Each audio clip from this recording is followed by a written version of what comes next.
Remarkable scientist who has made huge contributions not only in the genetics and molecular biology fields, but also in the immunology field. And I had the unique opportunity to work in his lab as a postdoc for 7 years, so I was lucky. Richard did his bachelor and PhD studies in the University of Hull in the UK. Then he moved to the Netherlands to start a postdoctoral stay at the University of Amsterdam, followed by a second postdoc in Switzerland at the University of Zurich in Charles Weizmann lab, where he was pioneer in developing reverse genetics, an approach that is still the basis of his current research.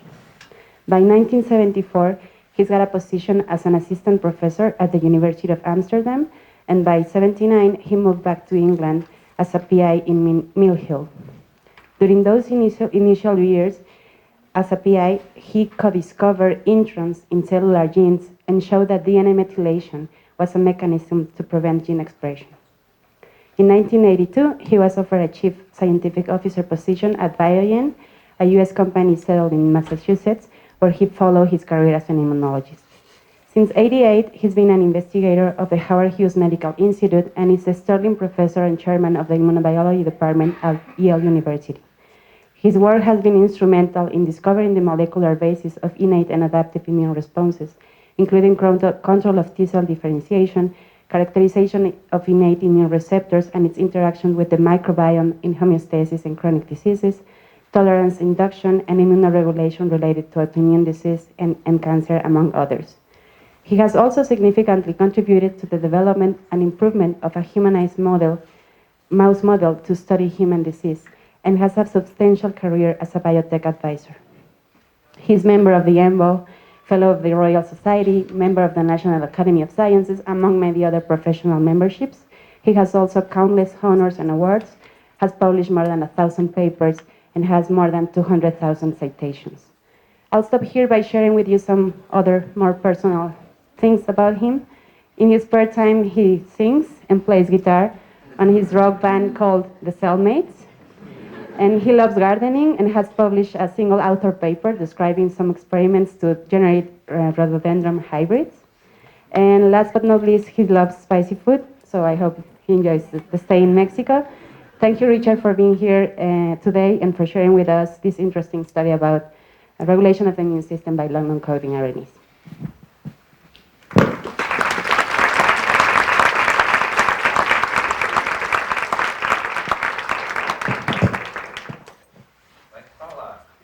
It's great to be here. I love coming to Mexico. People always ask, well, how many times have you been here? And there's a few seats here. 1, 2. Don't be shy. Could be your chance to stand up, and this is your chance to stand up, and everyone will notice who you are. There you go. That's one, and another one, and one more. Come on, it's yours. He's not so scary. Yeah. Good. Okay. Yeah. So my guess, I've probably been to your country maybe something between 15 and 20 times. So a lot of times. First times as tourists, back in long ago, and so every chance I get, I come back. So and it's really my pleasure to be here. So I picked a topic which I thought would be of interest not only to immunologists, but a bit broader, in case there are non-immunologists either in the audience and somewhere on the airwaves, wherever this is being streamed. And hopefully that will be useful. And so this ridiculous title, it started off, I was at some meeting, and we decided that we were talking about that every title should be a quote from literature. And of course, this is a very simple quote that you can all recognize, Shakespeare. And so that's the object of it. And but the story basically is about the story of long non-coding RNAs, which has been a very interesting thing going on now for quite a long time in the literature.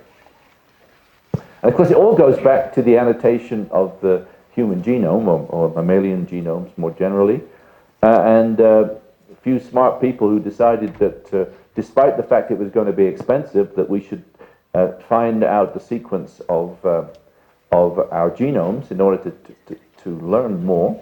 And by 1990, we had this first genome project and the initial annotation of what the genome did, you know, maybe in the early 2000s. And of course, the big surprise from that was that so little of the genome encoded protein.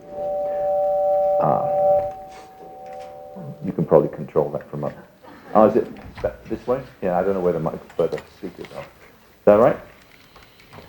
Paula is very OCD, so she's telling me what to do, which is really good. So I'll obey you. Okay, so and then further annotation of the genome at the level of transcripts, and then led to an observation which was equally interesting and surprising, which is that while there was something like 20-something thousand protein coding transcripts, there were a lot of transcripts that weren't. And the question, of course, then arises: well, what if they're not making proteins? What are they? And this was this led to this definition and research on long non-coding RNAs, which is something like 58,000 of these things, and then a variety of other things we knew about. I mean, pseudogenes. Actually, I think the first pseudogene, if I remember correctly, was a globin, alpha globin transcript. And I worked on globins in the 1970s, early 80s, and so this was. And of course, they had transcribed some of these things, etc., etc. So genome annotation hasn't stopped, right? And even in a recent description, we are still left with a large but not massive number of protein coding genes compared to other organisms, 20-odd thousand genes. But of course, if you look at transcripts, then that number goes up because of differential splicing. That gives us a lot of other transcripts, which amplifies the number of things these proteins could be doing, for example. And again, leading to a recognition of a lot of long non-coding RNA transcripts and total numbers of transcripts much greater than was perhaps originally thought. But still, quite a difference really in numbers of transcripts versus number of protein coding genes. So big picture from the first part of the talk is that the non-coding genome is a heck of a lot bigger than the coding genome, and as we said, 75% of the non-coding genome is transcribed, and we'll talk about long non-coding RNAs. So many groups have been doing this since the early 2010s, something like that. And I'll say we got interested in this in around 2011, 2012. I'll explain why in a minute. But I wanted to just make clear that other labs have contributed lots, and in many fields. And I wanted to give this example of Kate Fitzgerald, who's a great scientist from UMass, works on innate immunity. And this is one example that she found one long non-coding RNA which played a role in innate immunity, for example, in macrophages. So the question is, well, what is the definition of long non-coding RNAs? Now, there had to be a pragmatic definition, because if you're dealing with the 10 to the 9 base pairs of DNA, you obviously have to make definitions. So the definitions of long non-coding RNAs that were made when the annotations were done was that they were greater than 2,000 nucleotides transcriptionally. They had no coding potential, meaning no potential to make proteins. And one subset of these, this is what we actually focused on, was intergenic non-coding RNAs. In other words, non-coding RNAs that were not overlapping with protein coding genes. The ones that most of us have worked on are spliced, they're polyadenylated and capped. So they're very similar, in fact, in many properties to protein coding transcripts. Some of them are, quote, highly conserved. In general, conservation is weaker than for protein coding exons, for example, but still with conservation between organisms.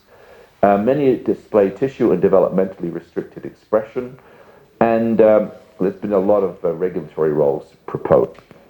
And here are some of them. So this has become a relatively mature field. This is even a slide from 2012 after that a lot of work had been done, and some of these proteins are able to, some of these RNAs are, for example, able to bridge between two proteins, like, for example, a polymerase, RNA polymerase, and a protein which is an epigenetic modifier. It adds histone marks, for example. So this is a cis tethering mechanism, for example, that the transcript itself forms, brings in an epigenetic modifier which then alters the gene in some way. Or trans-regulation, so there could be an RNA could be produced, can be recruited, and again bridge two molecules to mediate this kind of thing. And other versions of these kinds of things, and I'm sure there's a lot more things. We have actually quite an interesting one at the moment, which I think might have a new mechanism, but that's beyond the scope of today.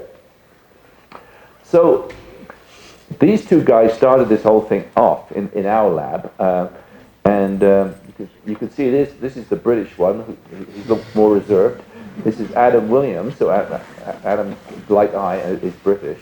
But here's Jorge Henao Mejia. Jorge is this smiling, relaxed guy. I used to have a wonderful photograph of Jorge, which is with big smiles. I'm quite sure I've lost that, of course. But sorry for the lousy resolution. But these two guys teamed up and decided to start this work in our lab by collaborating with the lab of John Rinn up at Harvard. And so John and his bioinformatician, Loyal, worked with us, and basically we were able to utilize all of their pipelines, which they'd worked out in order to do this. And what we did initially was to use mouse reporter lines for these various kinds of CD4 T cells, like, for example, Th17 cells, that would be an IL-17 GFP reporter, Th1 cells, similar thing, and so on. And they basically extracted RNA from these cells and did standard, next-gen sequencing, aligned them to the mouse genome, and, as I said, used what John's lab had worked out. And just numbers, there were something like 1,500 differentially expressed genes in total, of which this many were protein coding genes, and something like 150 odd Linc RNAs, as from John's definitions. So then that's the easy part, right? You just get sequence and find out. The question is, and what we're interested in, what are these things doing? And so we narrowed down the numbers of. Oh, that sounds pretty good. It's okay. Let's dance. You're okay. I could take a drink for water. That was perfect time. Yeah, so we narrowed them down to 50 candidates, and decided that the way we were going to do this was to make knockout mice. Then a miracle occurred, because this happened by this time. This is 2012. By spring of 2013, we by a piece of absolute luck, there was a Howard Hughes meeting where the advisor, I had to go. We always have to do one a year, and Jorge was invited to come with me. We're allowed to take one person. Now, my travel to the meeting, this is way more information than you ever want, right? So my travel to the meeting was snowed out. I couldn't get there, but Jorge could, because he went by train, and he happened to have lunch with Jennifer Doudna and her postdoc. So this was beginning of April, or something of March in 2013, and so we set up a collaboration with Jennifer to set up CRISPR-mediated analysis of mice, and she gave extremely helpful, gave us all the reagents, and so we decided to knock out something like 50 of these genes using CRISPR, something which would have been an incredibly tedious problem, doing it with old methodologies. And so we used a bunch of different methods. Doesn't really matter very much. Mostly we made deletions, which is easy, but of course very dangerous, because when you delete 20 kb of transcript, you're deleting the RNA, but you're deleting a lot of other information potentially. So it's dangerous, but it's quick. So you live with it, but you have to pay later. In some cases that we found the deletions were lethal, and so we had to put lots P's in, and so that's a bit more work, but it still works if you pay attention and work hard. And in other cases, if you really want to prove that it's an RNA mediating your phenotype, of course, you've got to do a lot more work than just this. And so, again, this is even more work, but to basically insert a transcriptional stop event by popping in a segment which will terminate transcription at this position through polyadenylation, stuff like that. And then you could prevent the RNA itself being made. So this is kind of a summary of what the state we got to a couple of years after that. And these are a series of these long non-coding RNAs. We ended up selecting 26, so we're already getting less ambitious as reality set in, right?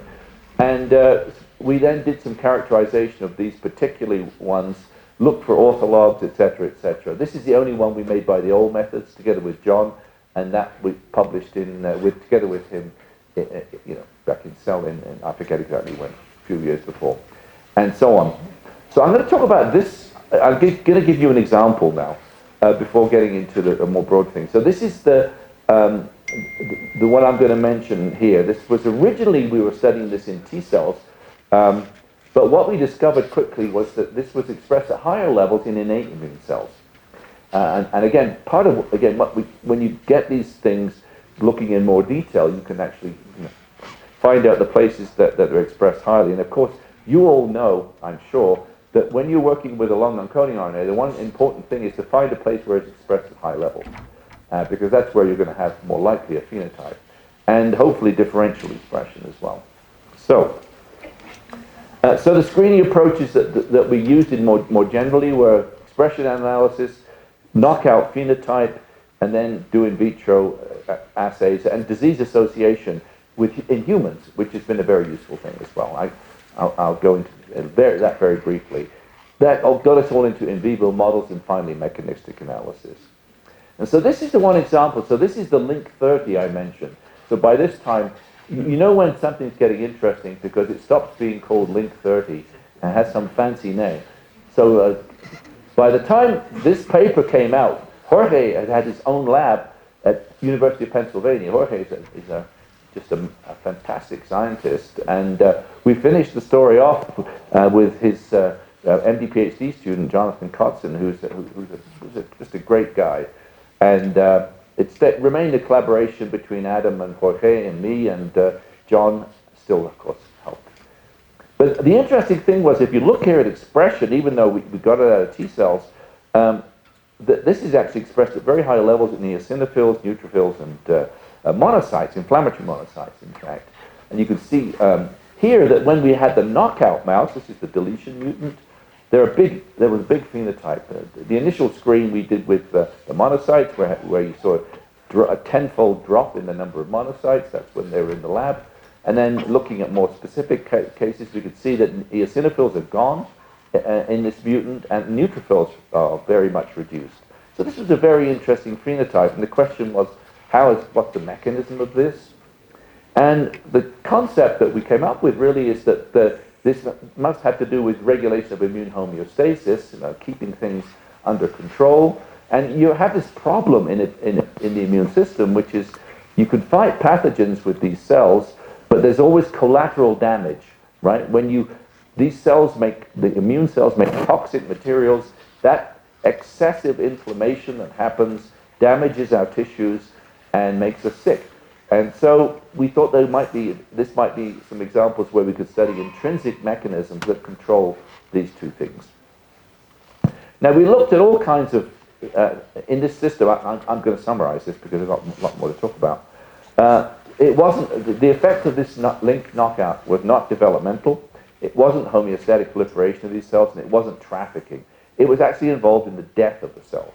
And so that allowed us to figure it out. And of course, the other thing you do when you're looking at non-coding RNAs is you look what's the flanking genes. And this one had a wonderful flanking gene. So 140 kilobases away was BIM, or its systematic name, BCL2L11.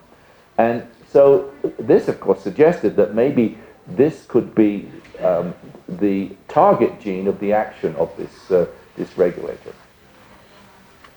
Now, I think everybody in the audience knows, if you know BIM, and if you don't, you know it's a BH3 protein, and of course what they do is to regulate cell death at the mitochondrion.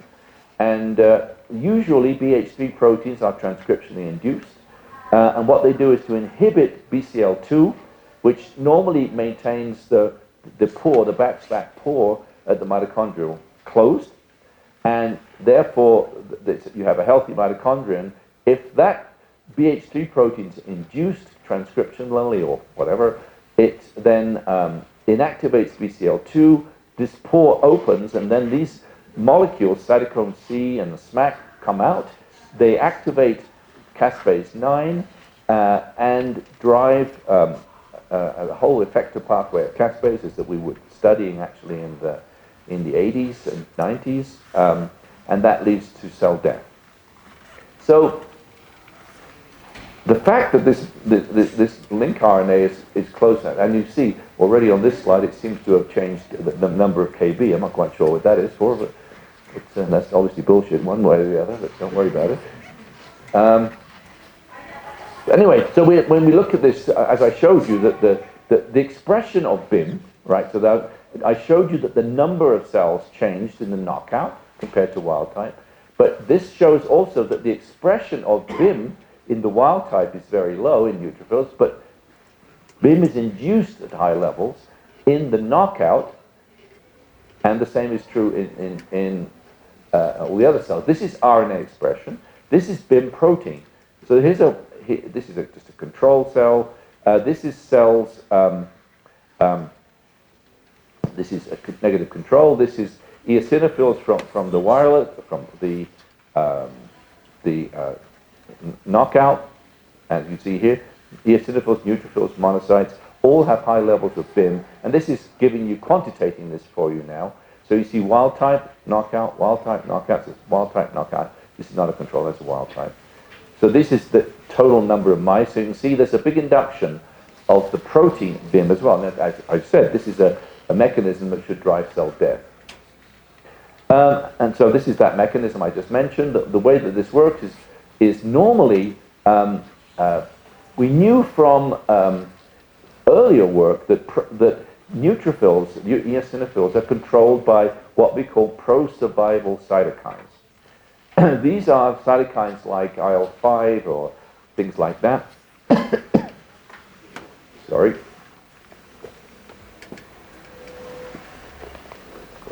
You'll see in a minute, beta chain cytokines, basically.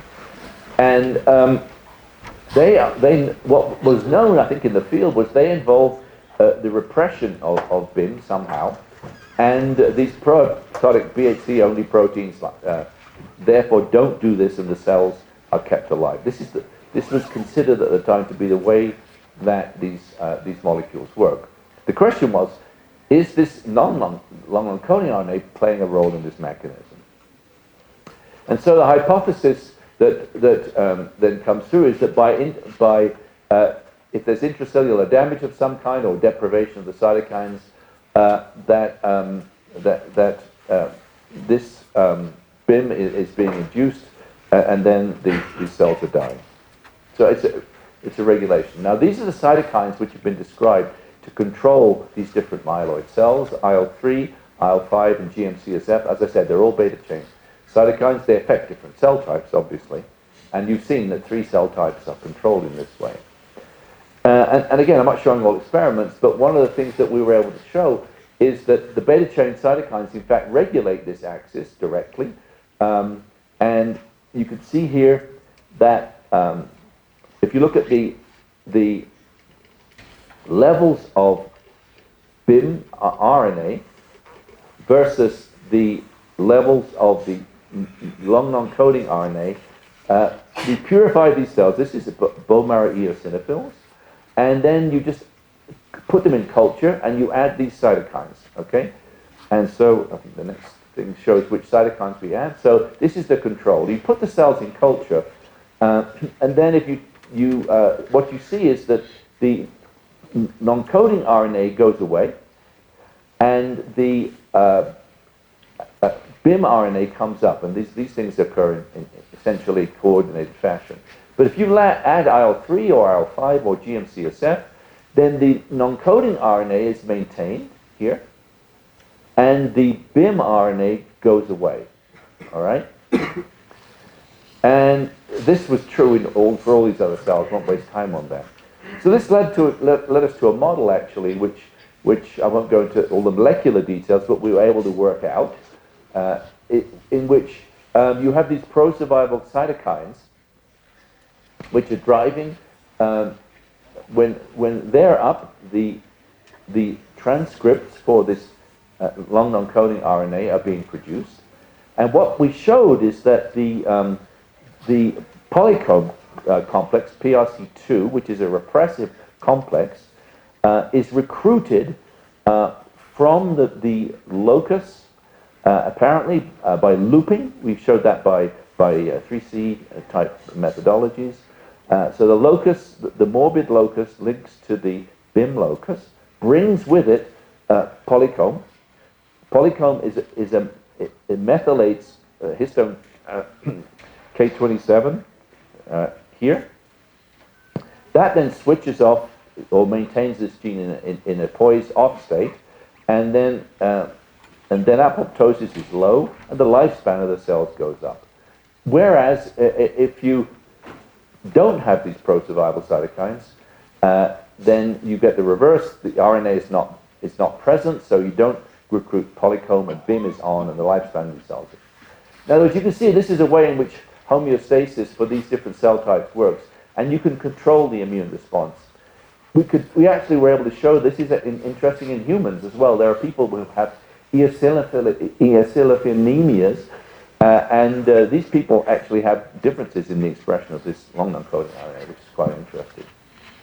So that's an example of a genuine non-coding RNA, which seems to do interesting things. That mechanism, the polycomb recruitment, has been shown for other situations. So it's possibly quite a common way this happens. So I want to now go back to what defines long non-coding RNAs, because there are things obviously very arbitrary about this. So what are the definitions? There's a size definition. Well, that's all very well, but it's arbitrary, right? What about 198 nucleotides? That's kind of silly, isn't it? They're pol-2 transcribed. Well, okay. The cap, splice, blah blah, polyadenylated. That's also okay. And the other main thing was there was no open reading frame. But of course, no open reading frame falls within the definition right now, because you have a length definition, and you have to ask yourself, well, what is it? What is an open reading frame? Well, open reading frame is you have an initiation codon, but actually the open reading frame defined in the field was as a methionine codon, an ATG. And those of you that have been around for a while know that this is not the only codon that can initiate protein synthesis, and this was known actually for a very long time. And then, of course, the rest of this, as I said, this protein coding sequence defined in that way suggests that actually the prediction was it had to be 300 nucleotides minimum to be coding. So anything shorter than 100 amino acids, right? And one codon's 3 amino acids, so the 300 nucleotides is 100 amino acids. Anything shorter than that would not fall under this definition. So that was seemed kind of arbitrary. And so Rory Jackson in the lab decided that this hypothesis should, maybe be more relevant than that fact that our genomes could harbor a lot of protein coding genes that are misannotated as non-coding RNAs. So we set up a pipeline to look at this. Now, we aren't the first people to do that either. Jonathan Weissman and people within Eric Lander's group at the Broad Institute have been looking at this problem. I'll get back to them in a bit. But so we decided to pick an in vivo type cell. Most work would have been done with cell lines. So we took macrophages from a real mouse, And what we wanted to do is to use so-called ribosome pull-downs, very simple, nice method, worked out in order to look at all the non-coding RNAs, or rather all the RNAs that are bound to ribosomes in a cell. We picked macrophages.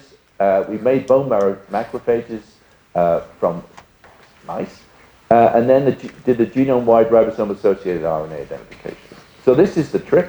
Now these mice, many of you know, probably several of you in the audience use these mice. They're called ribotag mice, and basically what it is it's this is a gene for a ribosomal protein, and in the gene are two alternative exon 4. Now normally when this is transcribed in every cell in the body, ribosomal proteins, every cell makes it, right? This normal exon 4 is used, and so therefore you get a normal ribosome. But if you cut out this exon, the alternative exon 4, which has been put in there by gene engineering, obviously, has a difference, which is it has a tag that binds to an antibody you have. And so now these ribosomes are tagged in whatever cell your CRE is expressed, right? Because this is deleted through a CRE. So people have used this to take things like a brain, and then you have a CRE, for example, in a particular neuron, a hippocampal neuron or something like that. You just grind up the brain, and then you spin out, you add an antibody, and the tag is HA, hemagglutinin tag, and then you can pull down all those ribosomes, but even though you've got every cell in the brain, you're only pulling down ribosomes from the cells that express your CRE. All right, and then this is just standard stuff, you end up sequencing. All right, so our ribotag is lyse M, right? Lyse M CRE, because that expresses in macrophages and neutrophils. So we did the pull down, we took isolated macrophages, and then treated them with LPS or not. And you do that kind of thing, you get a lot of stuff, and this is now sequencing just these are all the pulled down RNAs mapped to the genome, and of course there's a lot of protein coding RNAs induced by LPS, 6 hours or 24 hours, blah blah blah. But there are a lot of non-coding RNAs actually that were under these circumstances, and you can see here Linc RNAs at 6 hours, 34 hours, and either induced or repressed. Induced is red and repressed is blue. So when we looked at this information, we found Rory got something like 11,000 odd transcripts, ribosome-associated transcripts. 87% of these things were actually protein coding, which makes sense. But about 12% of these were actually annotated as non-protein coding genes. And if you look at these, there are a bunch of pseudogenes. Well, that makes sense because some pseudogenes are translated, or at least started, yeah. But there were a whole lot of, third of these were Linc RNAs or other non-coding RNAs. So what are these Linc RNAs doing? And so we looked at these genes in difference for abundant. Here's a typical volcano plot, and these are this is now listing them in order of fold induction, I think. So this is LPS induction. This is no LPS in macrophages. This is 6 or 24 hours. And you can see that there's some extraordinarily abundant RNAs, actually, which are made in the, this is that one, for example, this AW RNA, which are made in response to LPS. And these are all links, right? So there's a lot of these links which are being induced by LPS going to ribosomes. So that suggested maybe they're making proteins. Now, obviously, we had to validate all that with PCR-type methodology. So this is an example. And what we do here is to compare ribosome association and just total RNA-seq here. And you can see here that, for example, and now we're picking examples. So this is that one on the top here. This thing, AW here. This is AW, total RNA-seq here. And what we're doing is taking either cells and inducing with LPS or infecting macrophages with salmonella. And you can see this link is induced by LPS very quickly. and also induced by salmonella infection. There's another one, GM blah blah blah, the same thing, induced GM here. This is a different one, and this is a control. This is IL-18, just as a positive control. So these things are behaving just like any other protein coding gene, and they're very abundant. If you look at the abundance of this is much higher than the IL-18 mRNA, for example, and so on. So here's looking in a bit more detail. Salmonella infection actually drives ribosomal association with this one RNA in vivo in a mouse now. So this is not, I was just showing you macrophages in vitro. If you take these the ribotag mice, you infect them with salmonella, use standard method, isolate the colon and IP the ribosomes from the whole tissue. That's not one of the great utilities of these things. This is now individual mice. You see, before infection, this RNA is not pulled down, but after infection, you pull down a lot of this mRNA bound to the ribosome. So, short-term conclusion was that there's a widespread association of ribosomes with these long non-coding RNAs, but of course there's a problem, which is just binding to a ribosome is not telling us that there's translation into protein. And this was one of the issues that was discussed when people were doing the work with cell lines. There's a big argument about, well, they're at ribosomes, but who says they're making protein? And the solution to this problem was developed by others again, using a technique known as ribosomal profiling. And so the way that ribosomal profiling works is kind of shown in this cartoon. But the concept, simply speaking, is you take a cell, so we're using macrophages, and then you block translation of the in living cells. And you just do that by adding cyclohexamide. Cyclohexamide freezes the ribosomes as they're running down the mRNA, right? And once you've added that, the ribosomes can't move, and they'll just stay put. So then you just isolate the material. So basically you freeze the stuff, you lyse the cells, you ribonuclease treat.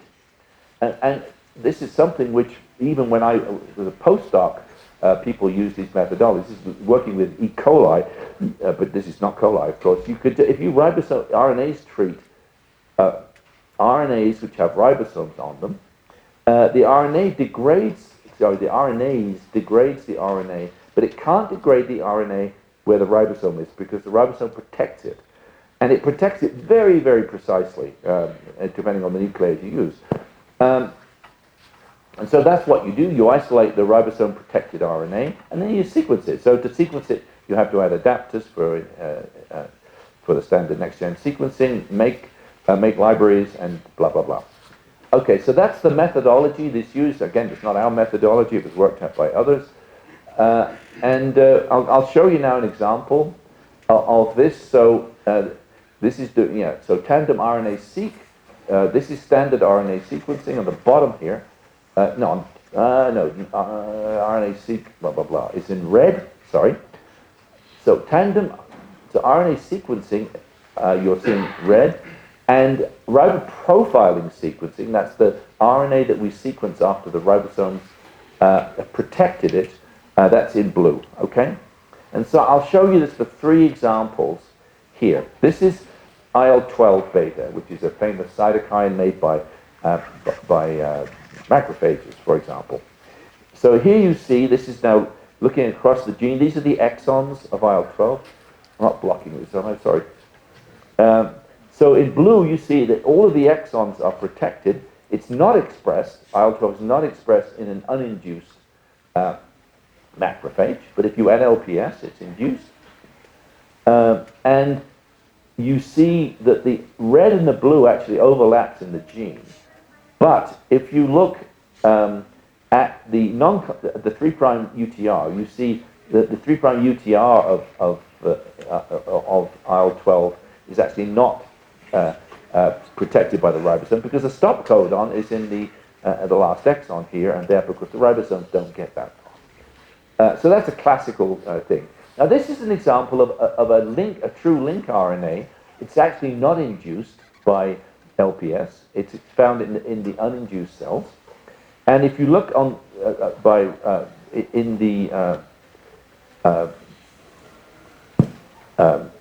sequencing down here, the ribo profiling sequence. There's a bit of RNA which you find, but actually none of it is protected. But sorry, so this is remember, this is without LPS. This is with LPS. So this RNA, something changes, but the RNA is still present. But none of it's actually on the ribosomes because, apologize, I misspoke there. Because there's nothing here in blue. The blue line is down the bottom here. And now let's go to one of our non-canonical open reading frames. This is this AW reading frame again. It has 3 exons. And here you can see, this is the first, I think the transcription of this is actually in this direction. This is the first exon. This is not transcribed, but there's an initiation event somewhere in here, and you see in blue, you see the protection by the ribosome of material here into part of the way into this 3rd exon, okay? And here there's no protection. So this suggested that this was looking much like a protein coding gene. So that's one way of looking at this. There are multiple ways of annotating these things, and I think I'll skip over this a little bit quickly. Let me just explain that we did all of these methods in order to validate that what we were showing was correct, and they all give the same answers basically. And so this is a thing called ribocode. It looks at the periodicity of the ribosome binding, because you can actually measure periodicity on the codon. So this is an ATG or an NTG site. You can actually map it as precisely as to that. And we use that method. We identified 160 actively translated open reading frames on the ribosomes by this method. We use another method, ORFinder, blah, blah, blah. It's another method worked out before. We used ORFinder and combined that with another thing. And this is looking essentially at a metric of using these two things. This identified 220 odd Linc RNAs which were actively being translated by this assay. They're bound to ribosomes, not only bound to ribosomes, but they're ribosomally profiled. And you can see, this is just an example here. And this is blue, gray is protein coding genes. These links are in red. So they're very similar indeed in terms of their scoring to the protein coding genes. Yeah, I'll show you in a I'll show you in a moment. Yeah, you can do the whole thing. Start codon, stop codon, and I'll give you much more information. That's right. Yeah. And this is the assay actually that Landa's group used, the ribosomal release assay. And I said I won't go over it in detail. I'm going on and on and on about it. I'm sorry. But bottom line, this is using their method. This is protein coding genes. These are our Linc RNAs, and these are 3' UTRs. By the ribosome release score method, it did the same thing. Okay. So by any of these methods, we get quite a lot of these gene products which are expressed in these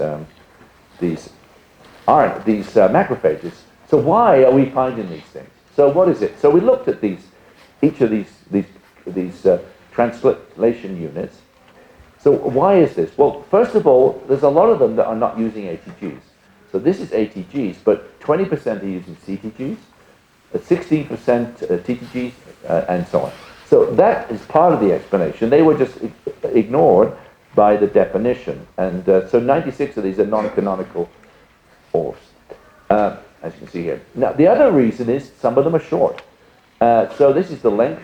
Some are, these are less than 100, these are 100 to 200, blah, blah, blah. So that's another reason. Remember, 300 plus was the definition for, and presumably these 300s are all in this group. They don't have an ATG. And this is mapping them all in a bit more detail, but I think we can skip this. It's more than you need. So we started to analyze these in a bit more detail. So we took this AW, it was very abundant, and it makes a protein okay. I'll show you, this is just an overexpression experiment. Don't attach much significance to it, but if you transfect a tagged AW gene into a macrophage cell line or something like that, then you can find protein etc., and so on. But that doesn't prove it's doing that really in vivo. True for these guys as well. These are two other ones that you also find them by overexpression. So, but we wanted to make sure that determine a phenotype of this protein. What does it do? So to do that, we knocked in, using CRISPR, a stop codon into the ribosomal, we call it ribosomal footprint. Now, and this is the AW. Now, this AW has a CTG start. There's a little bit of a start here. And then, so what we then did is basically put in a stop. We put it in all three reading frames just to be sure. This is the stop. These are the mice. We made mice with this so we could do in vivo experiments. And we then infected these mice with streptomycin, with salmonella. You use streptomycin to make the mouse susceptible. So if you infect these mice with salmonella, the bottom line is the AW mice are more susceptible and they are sicker than the other control. So here's wild types. This is the AW with the stop codon in the middle of that second exon. The mice are more susceptible, they die quicker, and so on. If you look at salmonella infection, particularly, this is now measuring CFUs and the number of bacteria. This is a log scale, of course. Then in the cecum, in the liver, and in the spleen, there are many more. There's many more salmonella in the knockout mouse that can't make this protein. All right. So it suggests that really there's this molecule, whatever it's doing, its putative protein is playing a role in resistance to salmonella infection. And we forget that. That's not interesting. We also looked what is the role that this molecule plays in intestinal inflammation. So very standard model, we give DSS, which kills epithelial cells, exposes the immune cells to the microbiota, and that drives inflammation. As you might expect, then you get the reverse kind of phenotype. The wild type can make a strong response to that microbiota, so it gets sick because this is a collateral damage mechanism, right? It's because there's too much inflammation. But the AW mouse is more resistant because it makes an attenuated response, which is useful for salmonella, but bad in the case of DSS. And this is another parameter of inflammation. Okay, we did the same for this other one. Also has an interesting phenotype. We'll very quickly go over that. The interesting thing about this one, which we're still working on, is that it has the reverse phenotype, actually.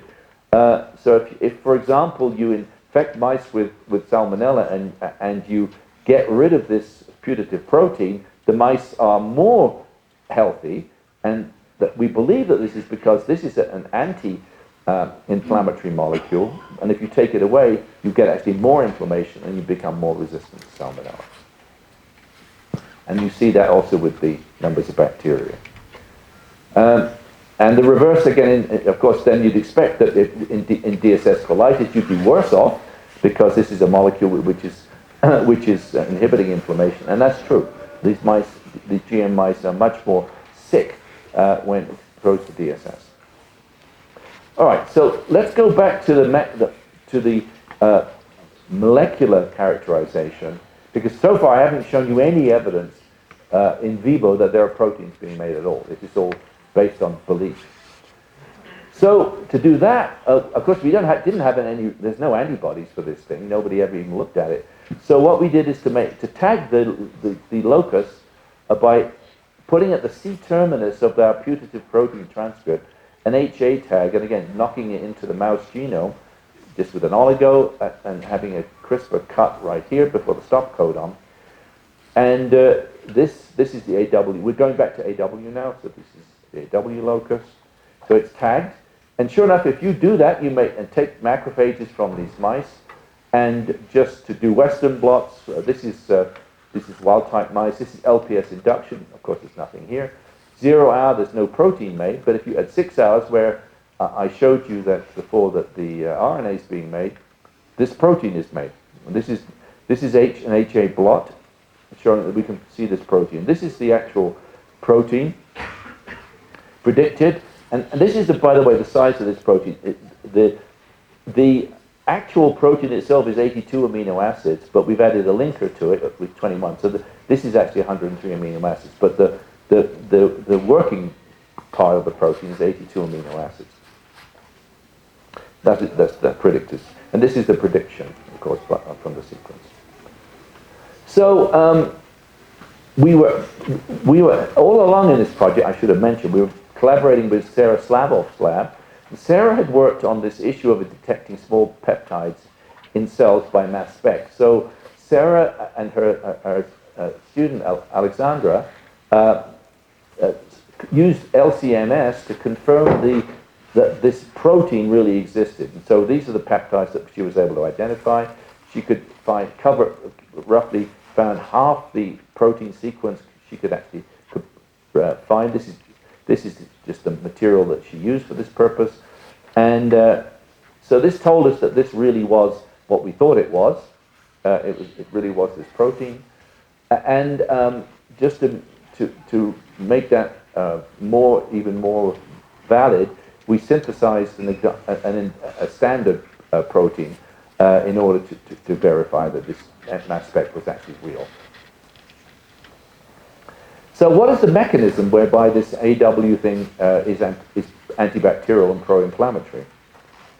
So there's a lot of things it doesn't do. I'll just skip over it. If you infect macrophages with salmonella, it doesn't affect phagocytosis of bacteria.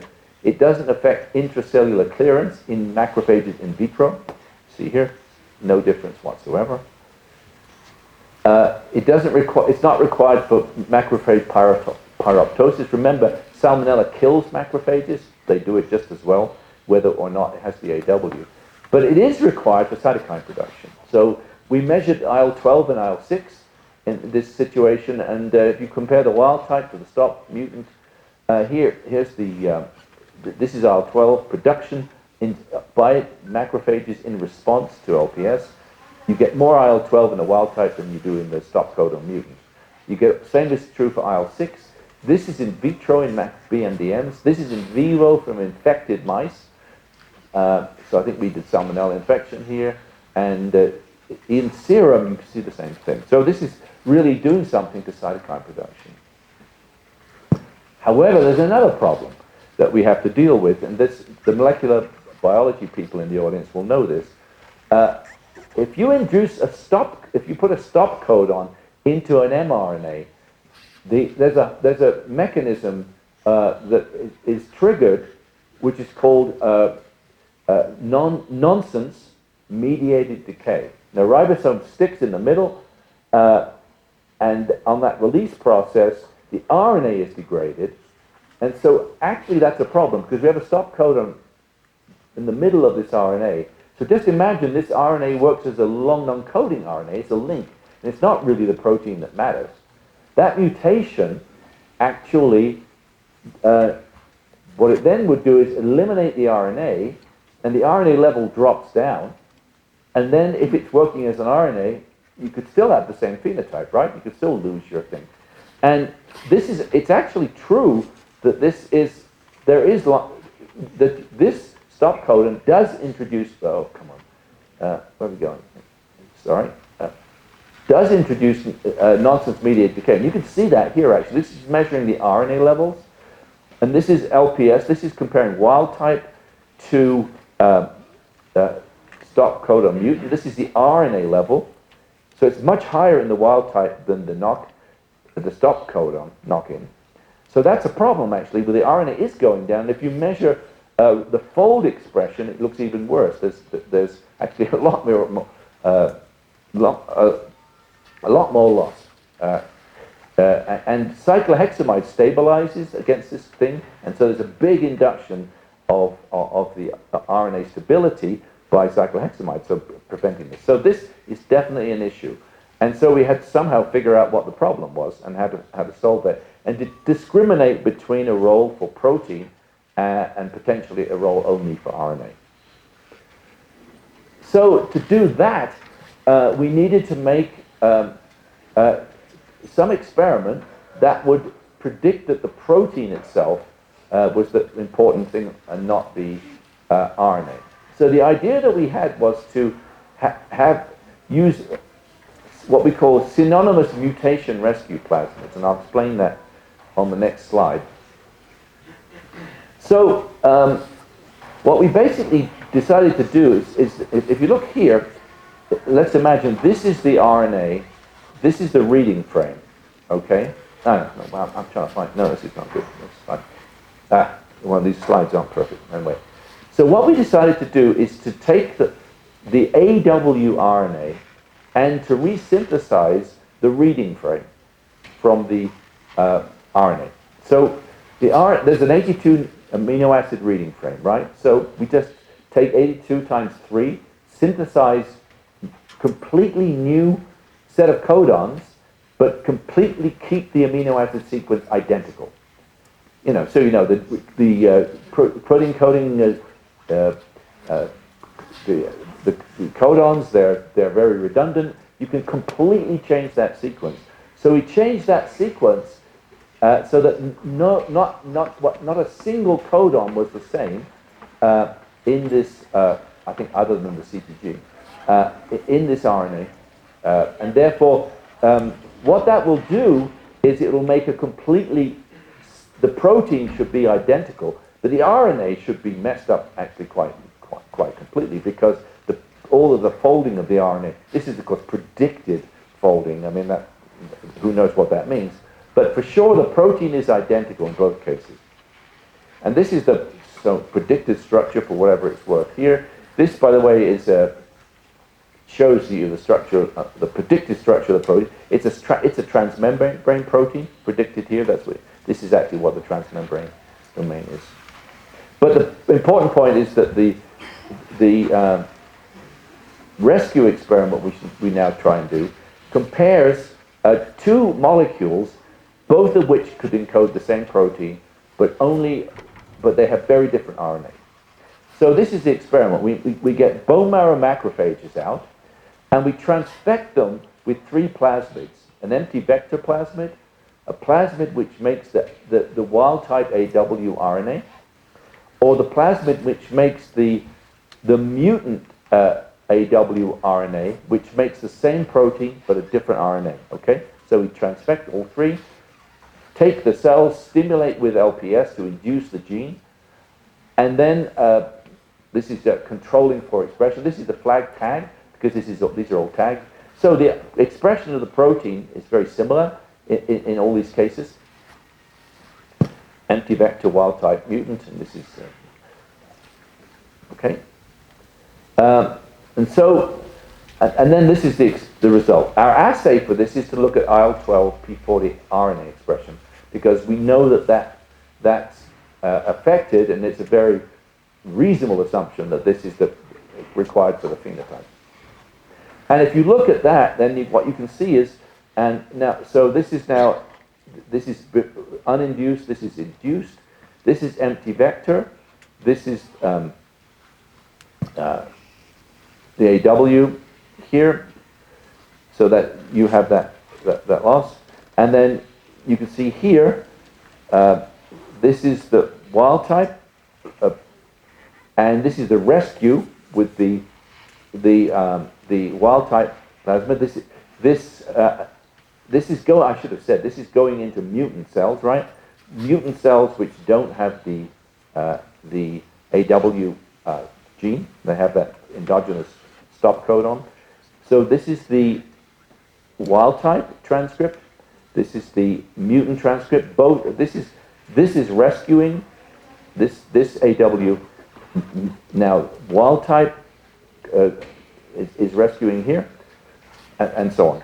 And so this is looking at RNA, but the important point is that the wild type and the mutant RNAs equally can rescue IL-12 production. I'm not being very clear here, but that's, by saying it over and over and over, I'm getting myself more clear. Sorry. So you can see you can rescue in both cases. That looks at RNA, IL-12 mRNA, and this is IL-12 protein secretion. And so it looks pretty convincing, I would say, that this IL-12 P40 phenotype is driven by this protein, as you can see there. Now that doesn't prove that the RNA doesn't do something, by the way, right? We still have to worry about that, and it would actually be kind of interesting if there are RNAs which have an RNA function, a protein function. But at the moment we have zero evidence for any RNA function, just to make that clear. It doesn't mean there isn't any, but we haven't found any. So to summarize then on this part of the talk, so there's a lot of these non-canonical ORFs. Of course, we only looked in macrophages, but we find evidence for a couple of hundred of these things. But you can imagine if you were to consider every cell in the body, that's, you know, all the brain cells, that could add up to a lot of genome, right? And you can so calculate that could be a couple of thousand genes. Now we only have 20-something thousand genes annotated so far, so this could be a substantial percentage of the total genome and could be a lot of interesting things. We've only just scraped the surface, but at least this one that we looked at is interesting. The second one we looked at looked pretty interesting too. It's an anti-inflammatory molecule we have to study.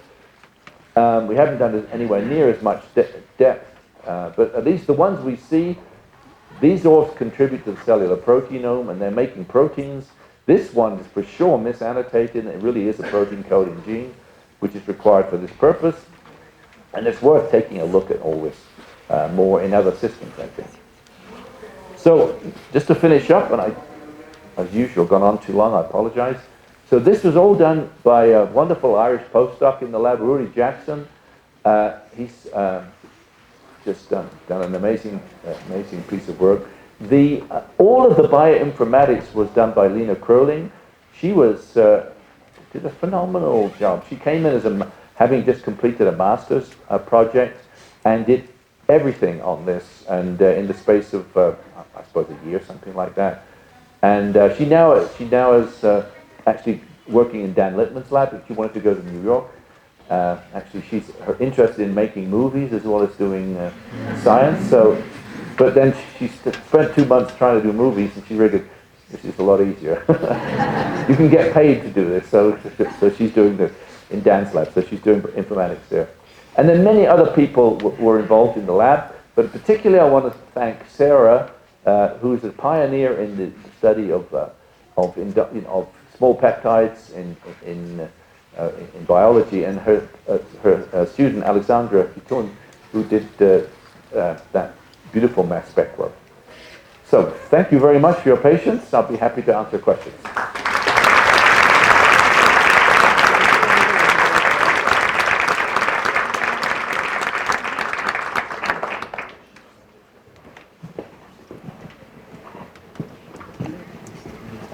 Has this peptide similarity either structurally or functionally to other known proteins? We can't find any domains that we know, at least by our analysis. We haven't handed it to a professional to do it, but by using the normal algorithm, we don't find any obvious motifs that explain no IG or loops and things like that, no loops and repeats. The other question is, this protein is only expressed when you add the stop codon, is that right? Sorry? The peptide is only expressed when you add the No.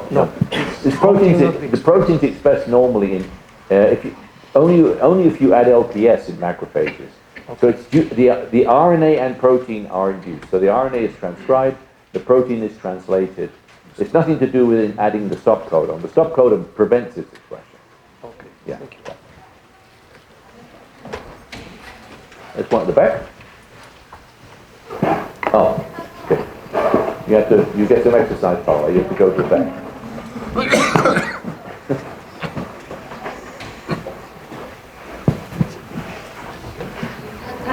I was wondering if you change the kind of codon. I mean, they are synonymous, but the regulation for other RNAs, like microRNAs, could change if you change the sequence, right? There is that is another issue that you should kind of consider when you're interpreting. Yeah, I mean, of course, a lot of microRNA regulation is in 3' UTRs. That we didn't change. That's the same in both RNAs. But you're right. I mean, there could be RNA. I said that strangely. There could be RNA interactions in the coding sequence which would change. But we see the level of resolution we used, we didn't see a difference. But it doesn't mean that there's not some functional difference between the two. But at least as far as IL-12 production is concerned, it's functional. So.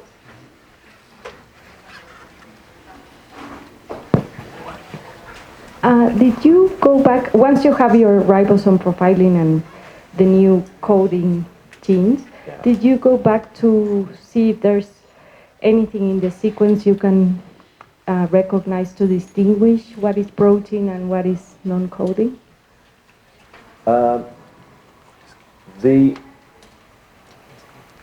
Yes, I mean, if I understand your question correctly, so the RNA is, of course, maybe twice as long, something like that, as the coding component. The coding component, we clearly it's a single open reading frame. This is not a multi-cistronic protein. It has only one way it can make a protein. So that as I answered that question, we know we believe it's a transmembrane protein. We don't know anything more about it. It's a pretty short thing of 80 amino acids.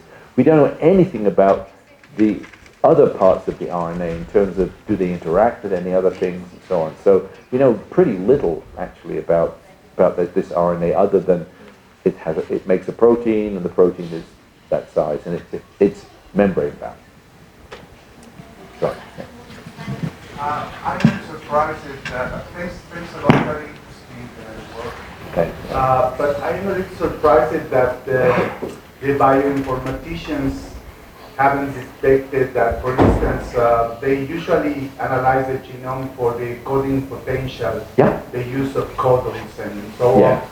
So I think that method should pick up this long coding, these RNAs, because okay, they don't have a typical report, but they should have a coding potential. Yes, yes. And the other thing is all this proteomic analysis, where you should pick all these proteins, peptides, Yeah. and then relate them to the genome. Yeah. So I think those things should.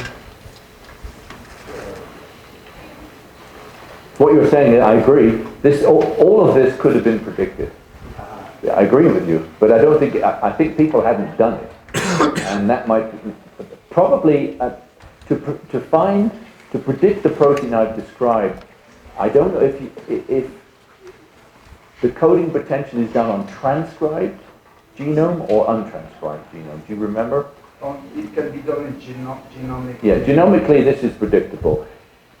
To find it in transcribed RNA, you'd have to probably look at myeloid cells, because it's LPS induced, and that's why this one could have been missed. Of course, it has a CTG, so it's not using a standard codon. If they didn't use it, if they don't, in that analysis, they're only looking at a reading frame, irrespective of the initiation codon. That's possible as well. But in theory, you could find, it should be possible to find these proteins by pure proteomics. That's right. So, but it wasn't done in these cases. But I think this is what people should do now. I mean, you can take the genome, you could scan for all these things, and you can find these. I'm sure you can find these proteins without doing any immunology or anything. You just do mass spec, and so I think it's all going to be possible actually. Yeah. I think you're first. Yeah. Then you. Yeah. This protein have any modification, post-translation or modification in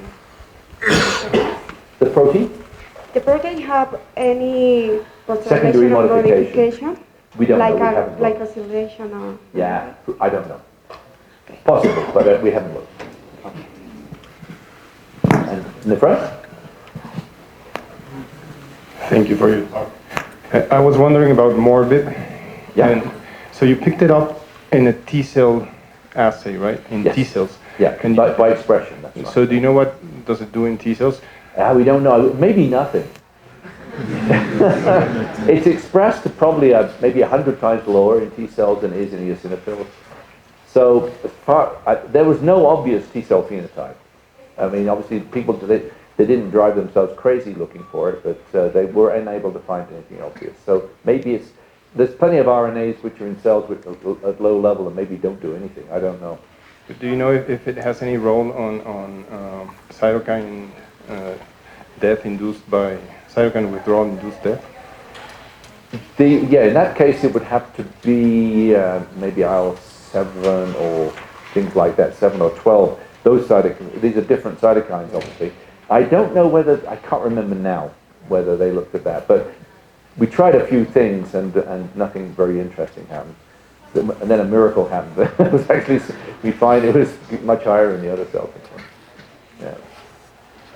Ah, yeah. It's about the question that was asked before about the possibility to predict the presence of these types of proteins at the genome or in mass spec data.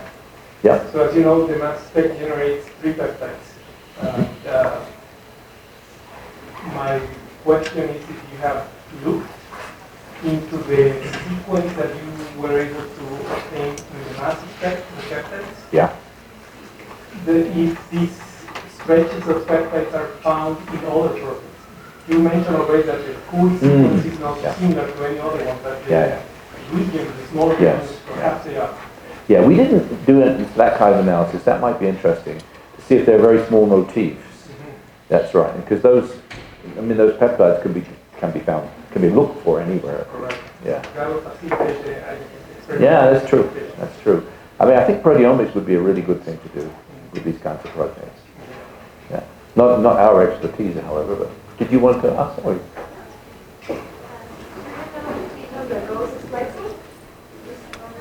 If it's what, sorry? The RNA.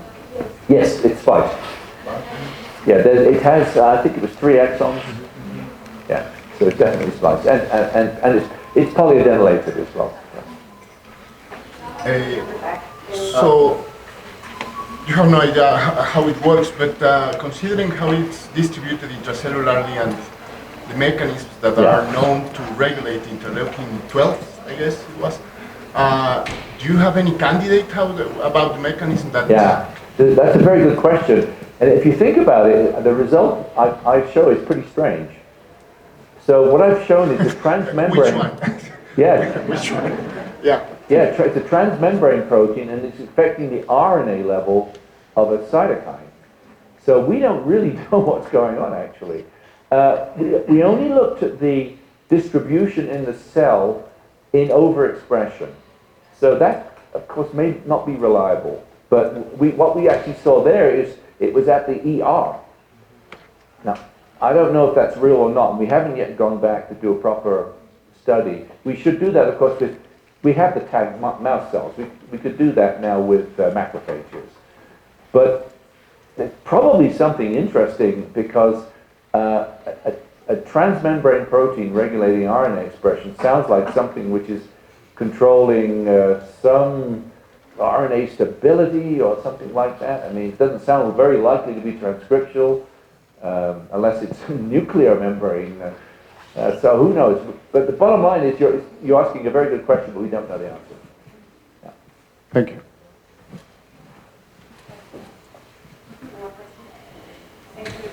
Okay, thanks very much.